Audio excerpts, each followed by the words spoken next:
Están las albúminas, que son responsables de la presión coloide osmótica, transportador de aminoácidos, bilirrubina indirecta, transportador secundario para tiroxina, cortisol M. Las albúminas, hay una serie de sustancias en el plasma que son transportadas unidas a la proteína, no pueden ser transportadas solas. Entonces hay una serie de sustancias que tienen su transportador propio. Acá algunas apolipoproteínas que transportan lípidos, transferrinas que transportan hierro, aptoglobina que transporta la hemoglobina plasmática, en fin, una serie de proteínas que son específicos para una determinada sustancia. Pero ocurre que a veces es traspasada la capacidad de transporte de estas sustancias. Entonces, como de emergencia, se utilizan las albúminas. Por eso dice transportador secundario para tiroxina, cortisol M. O sea, si la capacidad de transporte específico es rebalsado, entonces las albúminas intervienen como transportador secundario. Dijimos que las proteínas eran responsables del mantenimiento de la presión osmótica del plasma. Su carencia va a hacer que se produzca edema, en este caso ascitis.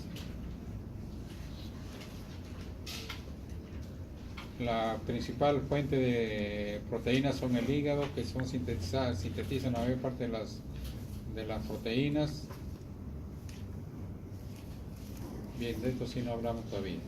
Entonces hay una serie de proteínas en el plasma. Hay un grupo de proteínas que se llaman sistemas proteolíticos plasmáticos. Estos sistemas son muy interesantes porque son un grupo de una batería de proteínas que van a intervenir en una determinada función, por ejemplo en la coagulación sanguínea. Nosotros no necesitamos que la sangre coagule espontáneamente, más bien debe permanecer líquida la sangre. Cuando se necesita, esa sangre debe coagularse. Y al coagularse van a intervenir una serie de proteínas que se van activando unas a otras. Esos sistemas normalmente están inactivos. Cuando se necesita, se van a activar. Y así existen una serie de sistemas. El sistema del complemento, por ejemplo, también está formado casi por 40 proteínas que cuando ingresa un microbio se activan para hacer frente a la invasión microbiana. El sistema de la acinina que controla los vasos sanguíneos, sistema de la coagulación sanguínea, el sistema pirinolítico, la disolución del coágulo. Entonces estos sistemas, repito, está formado por un grupo de proteínas normalmente en estado inactivo que cuando se les necesite se van a activar en forma sucesiva. O sea, ya están listos para ser utilizados, pero están inactivos. Existen otro grupo de proteínas con mecanismos de seguridad. ¿Qué pasaría si la coagulación sanguínea se activara espontáneamente cuando no lo necesitas? ¿Qué pasaría? Trombosis, moriríamos por infarto cardíaco, infarto cerebral. Entonces, para evitar eso, existen estas proteínas que inhiben al sistema activado accidentalmente. Por ejemplo, la antitrombina 3. Normalmente nuestra sangre permanece líquida gracias a la antitrombina 3, que es el principal anticoagulante plasmático.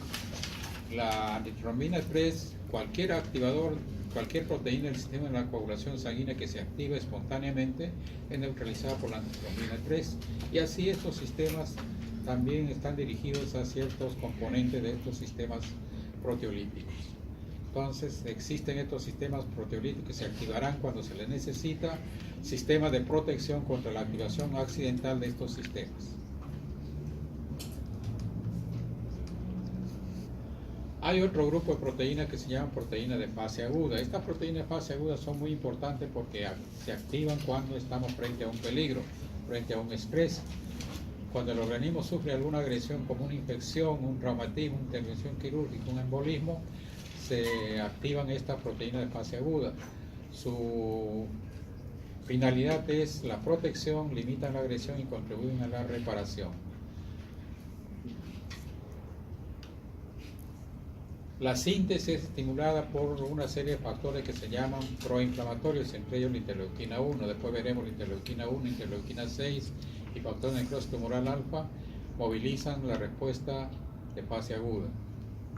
Las principales proteínas de fase aguda son el fibrinógeno, factor von Willebrand, protrombina, proteína C reactiva, proteína A amiloide del plasma.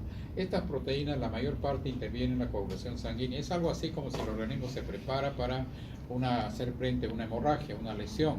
¿Qué pasaría si se produce una herida? Entonces, en precaución, por decir así, aumenta la síntesis de estas sustancias para mantener en estado óptimo las pruebas de coagulación. O sea, se prepara el organismo para hacer frente a una agresión. Y lo interesante es que estas proteínas de fase aguda se van activando en forma sucesiva, no se activan simultáneamente. La proteína C reactiva y la alfa-quimiotripsina, por ejemplo, se eleva a las pocas horas. La alfa-1 glicoproteína a las 12 horas y así sucesivamente. Esto es interesante porque a ti te puede interesar saber en qué momento empezó la agresión, en qué momento empezó la inflamación. Entonces el dosaje de estos factores te puede decir en qué momento empezó la agresión. Estas proteínas aumentan su síntesis durante esta fase aguda. En cambio hay otras proteínas cuya síntesis disminuye durante la fase aguda. La albúmina, transferrina, prealbúmina, proteína transportador retinol disminuye su síntesis. Mientras unos aumentan, otros disminuyen. Es la reacción de fase aguda. Normalmente, recuerdan, las proteínas están formadas por albuminas y globulinas. ¿Cuál está en mayor cantidad? Albumina. Si ustedes dividen albumina sobre globulina, ¿qué les da? ¿Mayor que 0, igual que 0, menor que 0? Menor que 1. ¿Cuál está en mayor cantidad? Albúminas. Las albúminas. De modo que la relación entre albuminas y globulinas es mayor que 1. Cuando estamos frente a una reacción de fase aguda, las albúminas disminuyen. Entonces la relación se puede invertir. ¿Ustedes recuerdan la velocidad de sedimentación globular? ¿De qué depende? De la formación de esas filas de eritrocitos que se llama rouleau. ¿Y eso de qué depende? De la fuerza de atracción y fuerza de repulsión, básicamente. Entonces las dos fuerzas que controlan la velocidad de sedimentación son el potencial Z y las fuerzas de Van der Waals. Pero hay otros factores que controlan también, como la cantidad de eritrocitos y la relación albúmina-globulina. Cuando la relación albúmina-globulina es normal, mayor que 1, la velocidad es normal, pero si se invierte, la velocidad aumenta. Entonces, ¿cómo estará la velocidad de sedimentación en una respuesta de fase aguda? ¿No se entendió?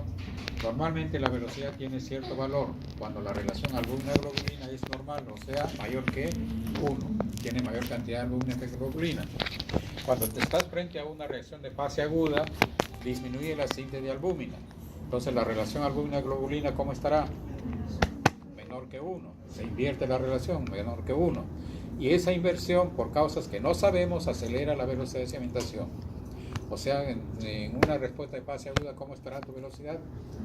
Acelerada. ¿Por qué? Por la disminución de las albúminas. Y también por otra causa muy importante. El fibrinógeno, ¿cómo está en la proteína de fase aguda? Aumentada. ¿Y qué pasa con el fibrinógeno? ¿Recuerdan? Disminuye el potencial Z, disminuye la fuerza de repulsión, o sea, predomina la fuerza de atracción. Entonces la velocidad se acelera. Entonces, en una respuesta de fase aguda, la velocidad de sedimentación se acelera, 1 por el aumento del fibrinógeno, otro por la disminución de las albúminas. El principal disparador de la respuesta de fase aguda es el macrófago. El macrófago, al ser estimulado por destrucción tisular, necrosis, un golpe, un traumatismo, presencia de una infección de una bacteria, el lipopolisacárido bacterianos, o presencia de virus, se activa el monocito macrófago. El monocito macrófago pone en movimiento la respuesta de fase aguda y para poner en movimiento libera los factores inflamatorios que son la interleuquina 1, interleuquina 6, factor necrosis tumoral alfa. Cuando un agente dañino ingresa al organismo, ingresa un microbio, por ejemplo, se produce una lesión tisular, inmediatamente el organismo pone en movimiento mecanismos para detener la agresión, para encerrar la agresión o por lo menos para diluir la agresión. A esa respuesta combinada de células, moléculas que tratan de detener la agresión se llama inflamación. Entonces, ¿y quién pone en movimiento esa inflamación? Son estos factores de inflamación que son la interleuquina 1, interleuquina 6, factor necrosis tumoral alfa. Entonces, quien pone en movimiento a la respuesta de fase aguda también son esos mismos mediadores de inflamación, producida por el macrófago. El macrófago produce estos 3 mediadores. Estos mediadores a su vez movilizan las células endoteliales, que también producen más interleuquina 6, producen los fibroblastos, que también producen interleuquina 1. Es decir, una respuesta combinada de una serie de factores. En última instancia, ¿quién produce las proteínas mayormente? ¿Cuál es la mayor parte de las proteínas? ¿Quién sintetiza? El hígado. Las proteínas de fase aguda son sintetizadas también por el hígado. Este es el hepatocito, proteína de fase aguda. Entonces, estimulada por estos factores de inflamación, también por otros factores, va a producir proteína de fase aguda. Estos factores de la inflamación además se estimulan a nivel hipotalámico, movilizan el eje hipotálamo, hipófisis, glándula suprarrenal, y la glándula suprarrenal produce glucocorticoides. Entonces, producida la reacción de fase aguda, producida estos mediadores de la inflamación, cada vez más el hígado produce más proteína de fase aguda. Está bien que produzca cierta cantidad de proteína de fase aguda, pero no demasiado. Debe tener un control en la producción. ¿Y quien controla? Son los glucocorticoides. Los glucocorticoides inhiben la producción de proteína de fase aguda. Estos se estimulan y los glucocorticoides se inhiben, ¿no? O sea, hace que no se produzca en demasiada cantidad que pueda interferir con otras funciones. ¿Y quién produce los glucocorticoides? La corteza suprarrenal. Entonces vayan recordando para el futuro cuál es una de las acciones principales de los glucocorticoides: inhibir la reacción de fase aguda, inhibir la inflamación.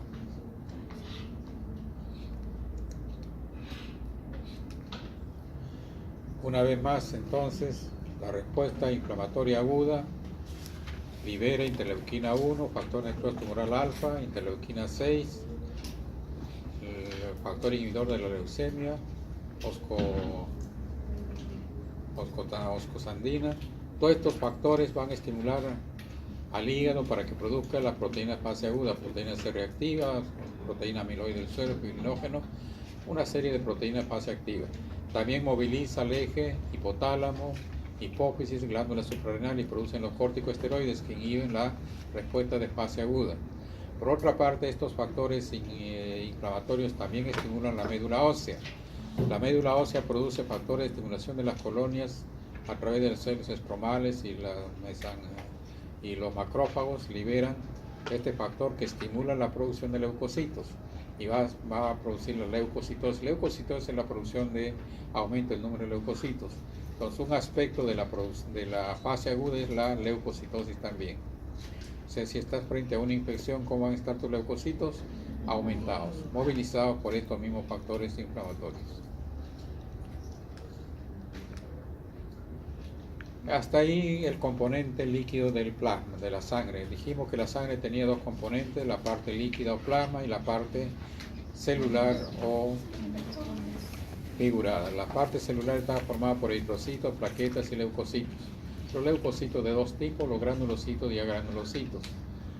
Los granulocitos a su vez se clasifican en neutrófilos, eosinófilos, basófilos según la coloración que tomen los gránulos, cuando se tiñen con los colorantes derivados del Romanowsky.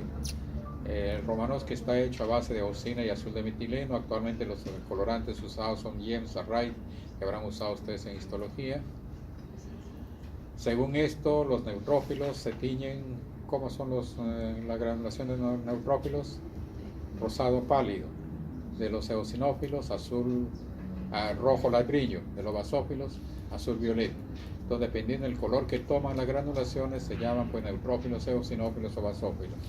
Los agranulocitos son leucocitos que no tienen gránulos, monocitos y linfocitos. Los monocitos son la célula más grande de la sangre.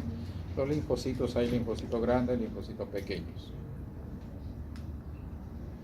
Algunas características de la sangre: la densidad del peso específico de la sangre es 1600, sangre completa, y el plasma 1024. O sea, la sangre completa tiene gran densidad por la presencia de elementos formes. Esto ya lo han visto en práctica. ¿Recuerdan qué es velocidad de sedimentación globular? Si nosotros dejamos en reposo una muestra de sangre anticoagulada, lo dejamos en reposo, a la hora vemos que han sedimentado, caen los elementos formes. Si medimos cuánto cae en una hora, habremos medido la velocidad de sedimentación globular. La velocidad de sedimentación globular es la medida de la velocidad de caída de los elementos formes en una muestra de sangre anticoagulada. ¿Qué anticoagulantes han usado? La heparina. ¿Cuál es el mecanismo de acción de la heparina? ¿Recuerdan cuál dijimos que era el principal anticoagulante del plasma? ¿Por qué tu sangre permanece líquida? Acabo de decir en 5 minutos, por la antitrombina 3. La heparina justamente activa la antitrombina 3. En cambio, el citrato de sodio, solución de Winthrop con sus oxalatos y el EDTA, ¿cómo actúan? Secuestrando al calcio. Después veremos en la cascada de la coagulación coagulación significa una serie de reacciones enzimáticas que se van activando unas a otras. Y en cada estadio interviene el calcio. Si no hay calcio, no hay coagulación. Entonces puedes usar cualquiera de estos anticoagulantes para anticoagular la sangre. ¿De qué depende la velocidad de caída de los elementos formes? ¿De qué depende la velocidad de sedimentación? De dos fuerzas principales, una fuerza de atracción y una fuerza de repulsión. La fuerza de atracción son las fuerzas de Van der Waals y la fuerza de repulsión, potencial Z.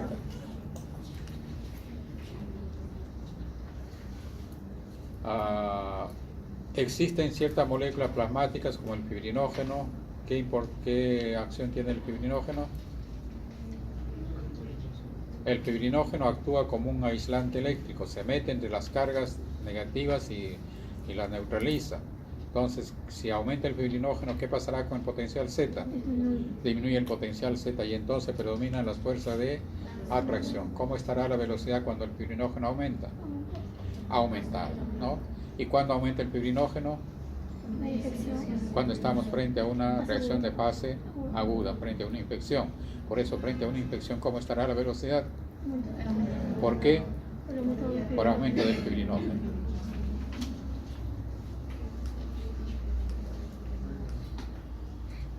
Los elementos de la sangre tienen un tiempo de vida limitado. Los eritrocitos viven 120 días. Los leucocitos, los neutrófilos viven de 24 a 48 horas en sangre periférica. Las plaquetas viven un promedio de 10 días. Eso quiere decir que los elementos de la sangre continuamente se están destruyendo. ¿Eso qué implica? Si se destruyeran, terminaríamos sin sangre. Que continuamente deben renovarse, deben producirse nuevas células. A ese proceso llamamos hematopoiesis. Entonces, hematopoiesis, ¿qué cosa es? Proceso de formación de los elementos formes de la sangre. Como continuamente se destruyen, continuamente deben ser reemplazadas por nuevas células. A eso se llama recambio celular constante. La producción de un tipo celular puede aumentar por estímulos adecuados. Recuerden cuál es el estímulo para... ¿Quién transporta el oxígeno? Los glóbulos rojos. La función básica de los eritrocitos es transportar el oxígeno. Entonces, si disminuyen los eritrocitos, ¿qué problema tendremos? Hipoxia. Entonces, la hipoxia va a estimular la producción de eritrocitos. La función básica de los leucocitos, enfrentarnos a una infección. Si hay una infección, ¿qué se producirá? Leucocitos. Las plaquetas intervienen en la hemostasia para cohibir la hemorragia. Entonces, si estás frente a una hemorragia, producirá mayor cantidad de plaquetas, ¿no?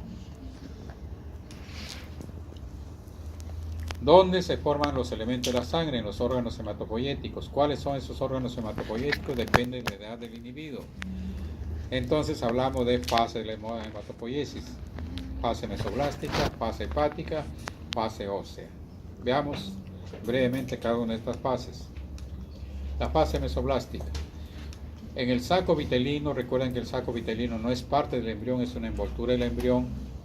Aparecen por primera vez los elementos de la sangre cuando el embrión tiene 16 a 19 días, muy temprano.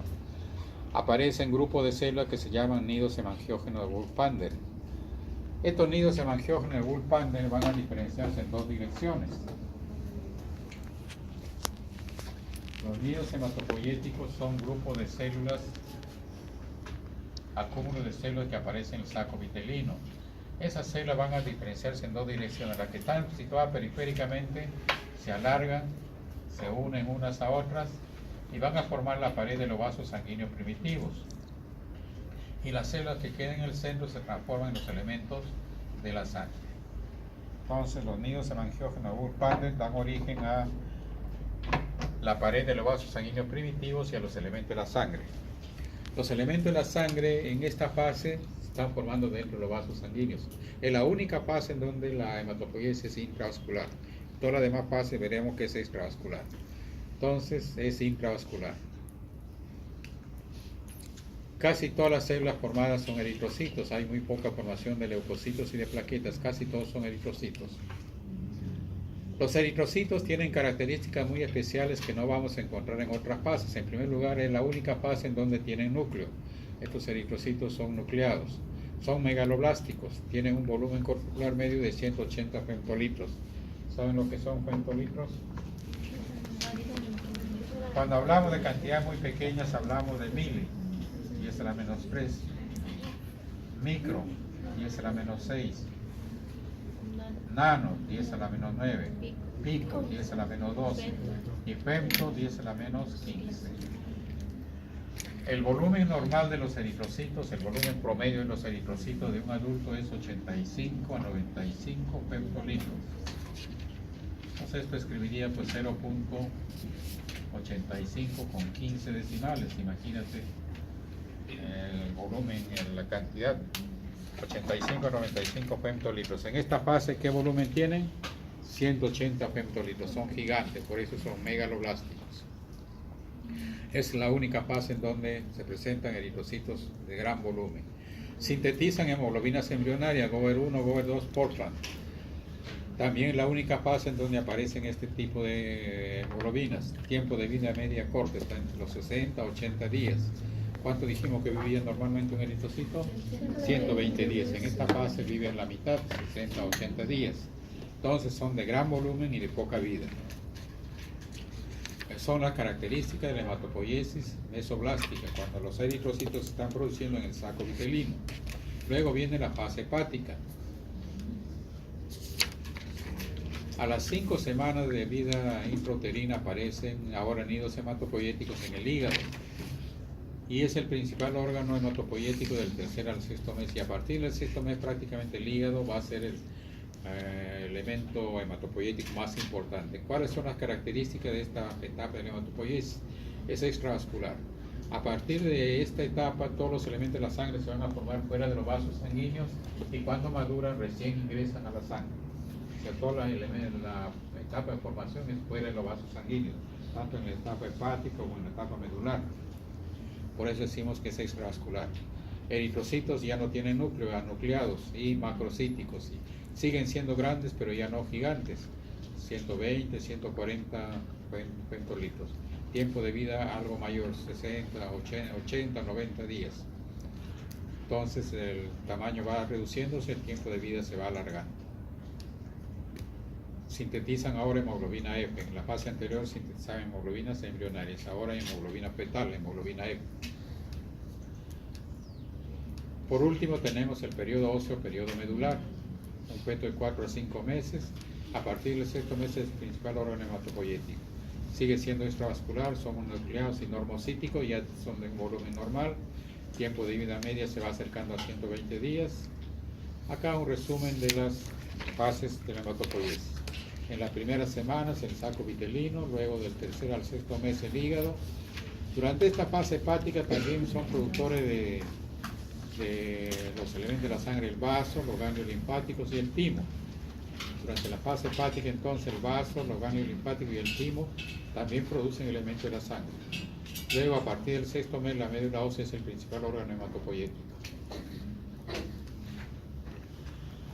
Cuando el individuo nace, prácticamente la médula ósea de todos los huesos produce elementos de la sangre. Toda la médula ósea de todos los huesos produce elementos de la sangre, pero a medida que el bebé va creciendo, parte de la médula ósea es reemplazada por tejido adiposo y dejan de producir los elementos de la sangre. Cuando el individuo llega a la adolescencia, ¿dónde hay hematopoiesis?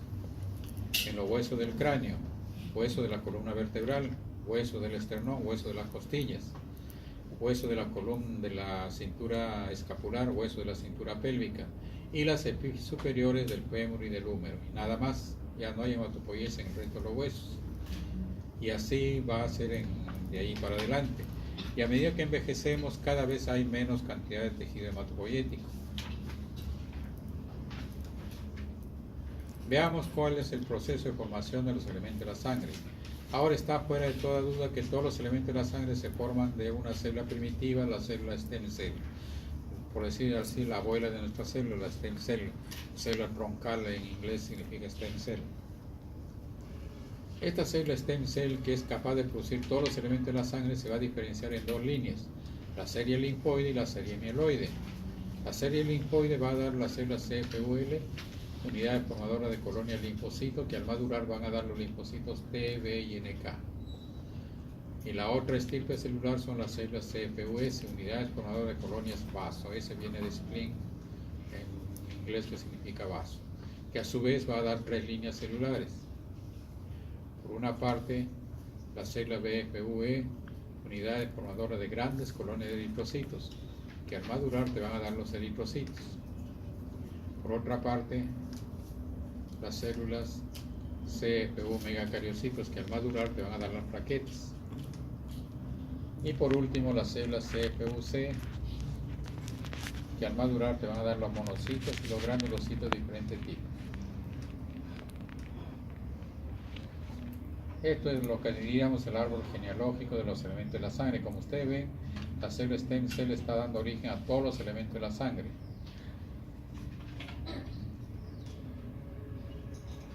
Todo este proceso de maduración, toda esta línea significa una serie de estadios de maduración que iremos viendo en las clases siguientes.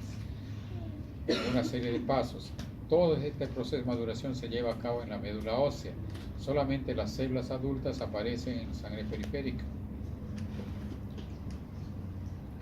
Entonces, las células adultas están en la célula periférica. Todo el proceso de maduración está en la médula ósea. Estas células que son capaces de producir todos los elementos de la sangre se llaman células pluripotentes, porque pueden producir cualquier elemento de la sangre. A medida que van madurando, cada vez van perdiendo la capacidad de producir más estirpes celulares. Las células CFUS, por ejemplo, pueden producir estas, pero ya no linfocitos. Las células CFUC pueden producir estas células, pero ya no las otras. Se dice que van perdiendo linaje, van perdiendo la capacidad de generar otras células, o sea, se van restringiendo en capacidad de producir otras células. Se dice que van perdiendo el linaje, se van haciendo células programadas o células encomendadas. Mucho se ha discutido por qué solamente células adultas se encuentran en sangre periférica y no células inmaduras. Después veremos que estas células inmaduras, por ejemplo, son células muy pequeñas, parecidas a los linfocitos, y como les digo, se ha discutido por qué no aparecen en sangre periférica. ¿Recuerdan la hematopoiesis en la fase medular hepática, donde es intracelular, intravascular, extravascular? Solamente en la etapa mesoblástica es intravascular, en todas las demás fases es extravascular. O sea, todo este proceso se lleva a cabo fuera de los vasos sanguíneos, en la médula ósea, y cuando son maduran, ya pasan a sangre periférica, se meten a la sangre. Entonces, para entrar a la sangre deben pasar a través del endotelio vascular, por resquicios que queden entre células.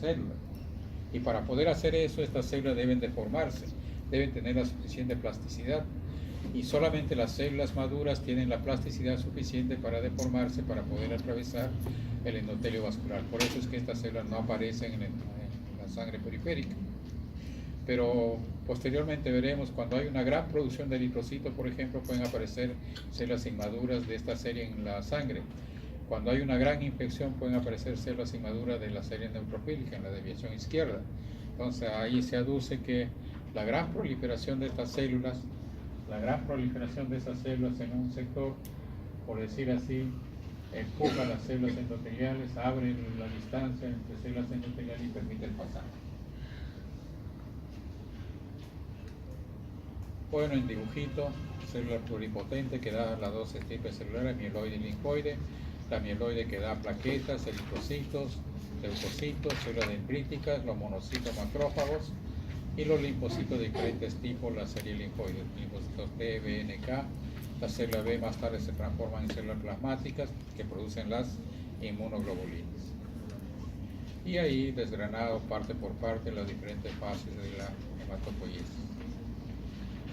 La hematopoiesis es el proceso por el cual las células stem cell son inducidas a diferenciarse y proliferar en un microambiente definido con intervención de citoquina, dando lugar a células maduras, o sea, el proceso de maduración. El proceso de maduración comprende proliferación, diferenciación y maduración.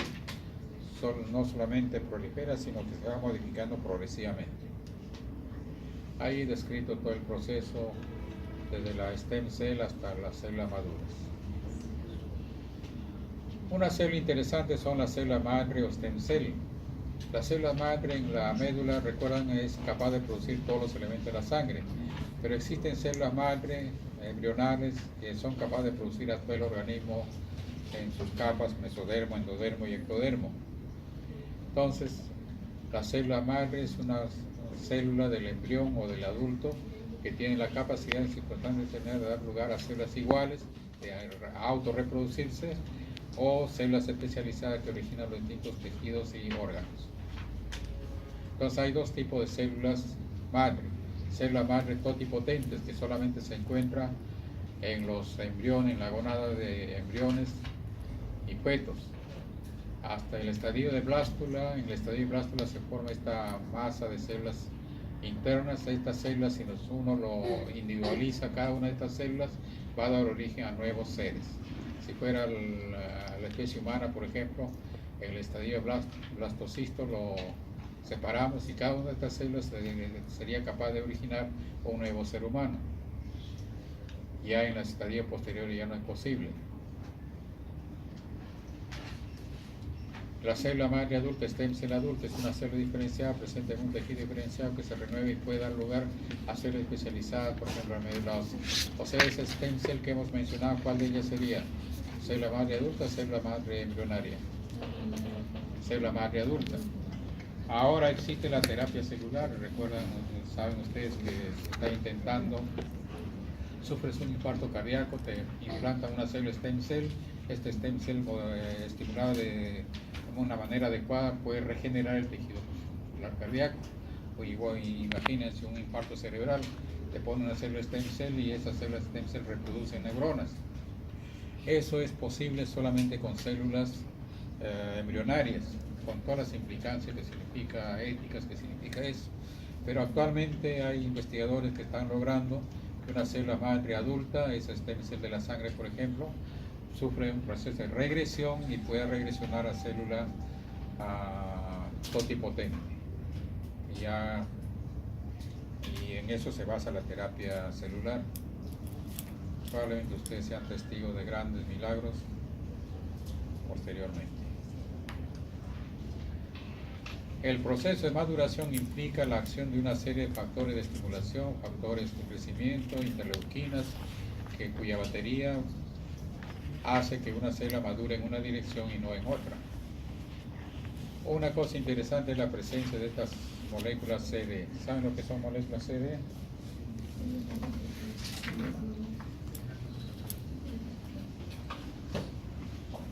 A ciertos investigadores se les ocurrió investigar si células de diferente tipo tenían moléculas de diferente tipo en su membrana celular, y encontraron que efectivamente así era, que si una célula tiene, digamos, una molécula X, otra célula tiene una molécula Y. Entonces esas moléculas que diferencian a una célula de otra célula del mismo individuo se llaman moléculas CD, que proviene del inglés Cluster Differentiation, que significa algo así como diferenciador de tribu. O sea, es una molécula que diferencia un tipo de célula de otro tipo de célula. Esto es muy interesante.